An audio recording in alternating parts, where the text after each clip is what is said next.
ஆண்களை விட நாட்டை பற்றி அதிகம் தெரிந்து வைத்திருக்கும் பெண்களால் மட்டுமே தமிழகத்தின் தலையெழுத்தை மாற்ற முடியும் என்று ஸ்டாலின் தெரிவித்துள்ளார்.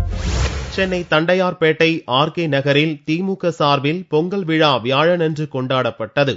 இவ்விழாவில் திமுக பொருளாளர் ஸ்டாலின் கலந்து கொண்டு 2014 பேருக்கு பல்வேறு நலத்திட்ட உதவிகளை வழங்கினார். முன்னதாக விழாவில் பேசிய ஸ்டாலின், ஆண்களை விட நாட்டை பற்றி அதிகம் தெரிந்து வைத்திருக்கும் பெண்களால் மட்டுமே தமிழகத்தின் தலையெழுத்தை மாற்ற முடியும் என்றும், வீட்டை பற்றி சிந்திக்கும் பெண்கள் நாட்டை பற்றியும் சிந்திக்க வேண்டும் என்றும் பேசினார். தமிழ்நாட்டை பொறுத்தவரையில் திமுக தான் எதிர்க்கட்சி, அதுல யாருக்கும் சந்தேகம் இல்லை.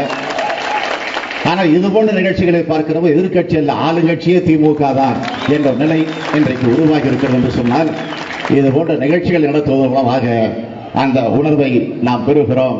ஆண்களை விட பெண்களுக்குத்தான் நாட்டின் நடப்பு மிக நன்றாக தெரியும்.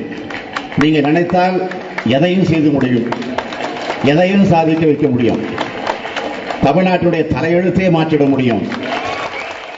மேடையில் பேசிய ஸ்டாலின் பல்வேறு கேள்விகளுடன் காத்திருந்த பத்திரிகை நிருபர்களை சந்திக்காமல் தவிர்த்துவிட்டு சென்றார்.